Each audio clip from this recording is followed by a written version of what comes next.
अगर मैं सिर्फ यही सोच रहा था और मुझे ट्विटर से लेकर हर जगह न्यूज 18 के दर्शकों और इस देश के 140 करोड़ लोगों से सिर्फ इतना जवाब चाहिए कि अगर हिंदुस्तान का ईरान से युद्ध हुआ होता तो ये जो पूरे देश में प्रदर्शन है ये लोग किसके साथ होते?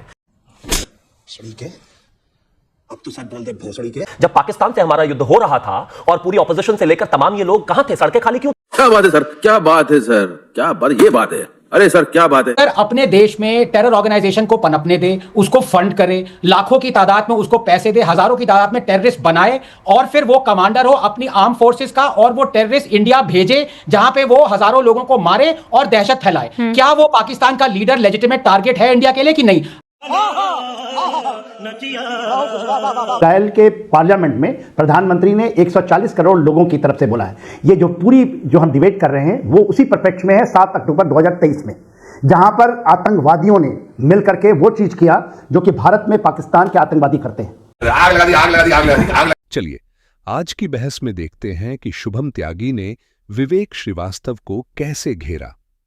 जब अली खामेनेई की मौत पर संवेदना की बात आई तो आनंद रंगनाथन और के सिन्हा ने इजराइल का समर्थन करते हुए बताया कि खामेनेई किस तरह आतंकवाद को बढ़ावा देता था। तो आइए आज की इस डिबेट में देखते हैं कि किस तरह रुबिका लियाकत, शिवम त्यागी और आनंद रंगनाथन ने विवेक श्रीवास्तव पर तंज कसा। पिक्चर चालू करो बे। शिवम प्लीज मुझे ये बताइए कि आपने कंडोलेंस मैसेज क्यों नहीं दिया आपकी सरकार ने? Good question, you are a good question. देखिए सबसे पहले तो मुझे आपका हंसता हुआ चेहरा देखकर, आनंद रंगनाथन जी का और इवन मेरे जो ऑपोजिशन में है उनका हंसता हुआ चेहरा देखकर बहुत अच्छा लगा। सारी दुनिया में मैं देख रहा हूँ कि कहीं पर एंकर्स और तमाम जो है राइट की तरफ जा रहा है भैया, दिल लेफ्ट की तरफ। भैया ये लेफ्ट ही है। हाँ अच्छा हाँ लेफ्ट। शाबाश बेटा, बहुत बढ़िया। इस देश की फॉरेन पॉलिसी 140 करोड़ लोगों के लिए है। हमारा सबसे पहला हित जो है 140 करोड़ लोग हैं, उनके लिए जो भी चीजें बेहतर और सही होगी इस देश की सरकार करेगी। नाइस। हमें न खास तौर पर अपीजमेंट करने के लिए अपने देश में अपनी फॉरेन पॉलिसी को टिल्ट करने की आवश्यकता है। जो हमारे इंटरेस्ट है हम उनको सेफगार्ड करके चलेंगे और हम दुनिया के एक ऐसे देश हैं जो सबसे पहले और शुरुआत से ही आतंकवाद से लड़ता और ग्रसित होता हुआ आया है। ये बड़ी अच्छी बात कही आप। रुबिका जी, मैं जब अभी आ रहा था, हम खुश हैं, बहुत अच्छी बात है और मैं मानता हूं कि इस देश में डेमोक्रेटिकली हर किसी को जो है अपना प्रदर्शन विरोध करने की पूरा अधिकार है। लेकिन अभी आते हुए मेरे दिमाग में बस एक चीज आई कि अगर हमारा युद्ध ईरान से हो गया होता तो इस देश के जो 100 शहरों में लोग ये लगातार इस हाल में हैं और ऐसे ऐसे वीडियोस निकल कर आ रही हैं, ये किसके साथ खड़े हो? गलत बात। शर्म करो, भगवान से डरो, भोसड़ी वालों, भगवान से डरो। अगर मैं सिर्फ यही सोच रहा था और मुझे ट्विटर से लेकर हर जगह न्यूज 18 के दर्शकों और इस देश के 140 करोड़ लोगों से सिर्फ इतना जवाब चाहिए कि अगर हिंदुस्तान का ईरान से युद्ध हुआ होता तो ये जो पूरे देश में प्रदर्शन है ये लोग किसके साथ होते? भोसड़ी के। अब तो सच बोल दे भोसड़ी के। जब पाकिस्तान से हमारा युद्ध हो रहा था और पूरी ऑपोजिशन से लेकर तमाम ये लोग कहां थे? सड़कें खाली क्यों? क्या बात है सर, क्या बात है सर, क्या बात, ये बात है। अरे सर क्या बात है। कश्मीर में हमारे लोगों को धर्म पूछकर मारा गया, तब सड़कें खाली क्यों थी? ये लोग कहां थे? इनको इतनी परेशानी क्यों नहीं थी? जब इस देश में 26/11 हुआ, सड़कें खाली क्यों थी? लोग सड़कों पर क्यों नहीं थे? इनको दर्द क्यों नहीं था? और इसी तरह के लोग बाहर क्यों नहीं थे? और जब फलस्तीन और गाजा पर इस तरह की स्थिति हुई तो ये लोग वहीं पर थे और आज भी ये लोग वहीं पर हैं। वाह क्या सीन है, वाह क्या सीन है। बिल्कुल। देखिए मैंने पहले एक क्वेश्चन रखा था, वो मैं दोबारा दोहराना चाहता हूं बिकॉज हमें लॉजिकली और रैशनली साइंस को मद्देनजर रखते हुए बात करनी चाहिए।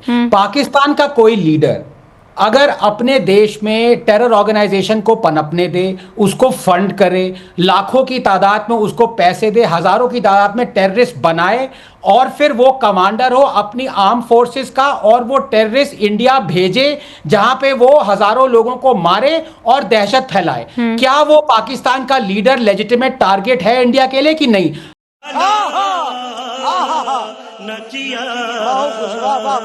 हर कोई रैशनल आदमी बोलेगा हाँ। अब मैं आपको बताता हूं, बोलूंगा नहीं। जो खमेनी थे, ये ईरान के commander in chief of Iranian arm forces थे।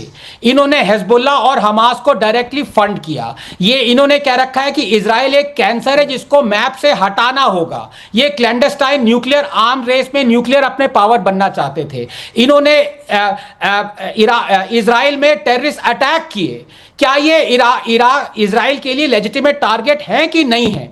हर कोई आदमी बोलेगा आपने पाकिस्तान के लिए कहा, हां, आप इजराइल के लिए ना क्यों कह रहे हैं? ना चीटिंग करता है तू, चीटिंग करता है तू। नंबर 2, मैं इस बात में आपसे थोड़ा सा डिसएग्री करूंगा, क्योंकि जो शिया इंडिया में इनको अपना सुप्रीम लीडर मान रहे हैं, वो अगर पहली बात तो शिया में कैथोलिक्स की तरह पोप कोई होता नहीं है, कोई सुप्रीम लीडर होता नहीं है। अगर मानी भी तो एक अल सस्तानी जी हैं जो कि बहुत ही मॉडरेट व्यूज के हैं, नजफ में हैं, जो इराक में हैं। लेकिन एक सेकंड, 95 साल के हैं, भारत के भी दोस्त हैं, बहुत अच्छे सेकुलर, एक तरह सेकुलर तो नहीं कहूंगा, लेकिन एक तरह से बहुत मॉडरेट व्यूज हैं। अगर रखना भी है उनको अपना लीडर, स्पिरिचुअल लीडर, वो है। ये एक टेरर सपोर्टर थे। प्लीज ये अच्छा नहीं। एंकर बोलता है, आप फॉलो करते हैं? बिल्कुल करता हूं। भारत माता की जय। नहीं, वो मैं नहीं करता। तो गेम बजाना। आप एक तरफा खोमेनी को, ईरान को, हिजबुल्लाह को, सबको टेरर स्टेट कह रहे हैं। आप कह रहे हैं साहब हमास गलत है। मैं बिल्कुल आपकी बात से इत्तेफाक रखता हूं। अगर आपने घुस करके इजराइल में नागरिकों को मारा, गलत था, हमें कंडेम करना चाहिए। अब बहुत तेज हो रहा है, बहुत तेज हो रहा है। अब आप मेरी दूसरी बात को सुनिए सर। जो मैंने कहा 1948 में जब ये समझौता हुआ कि यहूदियों के लिए एक नई जमीन दी जाएगी, नया मुल्क बनेगा, उसका एक नक्शा बना। आप पढ़िएगा जरा, ओ जेरूसलम भी पढ़ लीजिएगा। लैरी कॉलिंस पीरी डोमिनिक, बच्चा था तब पढ़ी थी स्कूल में मैंने। उसके बाद बहुत पढ़ा है। सुनिए आप पहले, आप गजब बेइज्जती है। पहले सुन लीजिए जरा। एक minute, now you are interfering, नहीं चलेगा बॉस। आपने तो आप मुझे सुनिए अब आप जरा, जो सुनिए आप एक मिनट, नहीं गलत मत बोलिए अब आप सुनिए। It's my time now. वो जो नक्शा डिसाइड हुआ था, उस नक्शे का उल्लंघन इजराइल ने कंटिन्यूअसली किया। 1966 में यूनाइटेड नेशंस को फिर से एक नक्शा दिया गया, बोला गया साहब ये देखिए ये वो नक्शा था और आज क्या हाल है। आपसे कोई अग्री नहीं कर रहा। अगर पैलेस्टीन की भूमि को छीनेंगे ना जनरल सिन्हा तो वो हिट बैक करेगा, और मेरे देश की भूमि को छीनोगे तो मैं भी हिट बैक करूंगा। चल झूठा। ठीक है, आप अपनी भूमि की तो चर्चा कर लो। अपनी भूमि से कोई मतलब नहीं है, दुनिया भर की भूमियों पर चले जाइए। नहीं, ये क्या है? दुनिया भर की भूमियों I am not a stooge of the Americans. मैं अमेरिकन्स का चाटुकार नहीं हूं और मैं कॉम्प्रोमाइज नहीं हूं प्राइम मिनिस्टर की तरह। छाती ठोक के बोलता हूं, ईरान सही है, मॉरली सही है, भारत को उसका समर्थन करना चाहिए। अमेरिका नहीं, और उसमें तुष्टीकरण का कोई मतलब नहीं है। America they are morally right. America के चाटुकार। अमेरिका कौन होता है आकर के बोलने वाला? खोमनी सही है या गलत? आप नहीं, और अमेरिका डिसाइड करेगा किस देश का अमेरिका को बदल दीजिए चीन से। हाँ, अमेरिका डिसाइड, आप अमेरिका को बदल दीजिए चीन से। हर्षवर्धन जी, अच्छा रिमिक्स आइटम है ये। समस्या है, हम लोग इतने सीरियस टॉपिक पर डिबेट कर रहे हैं और इनको कम्युनिस्टों के अलावा कुछ दिखता नहीं। पता तो करें ईरान में कोई कम्युनिस्ट है क्या बचा हुआ? मुस्लिम देश हैं, सब ने अपने यहां अमेरिकी बेस बनाए हैं, तो उन सारे के सारे मुस्लिम देशों ने सब अपने मुल्क के साथ, अपनी जमात के साथ, अपनी कौम के साथ गद्दारी कर दी। जरा से भी समझ नहीं विवेक श्रीवास्तव को इंटरनेशनल मसले पर बोलने आते हैं। इसकी मां का भोला चेहरा।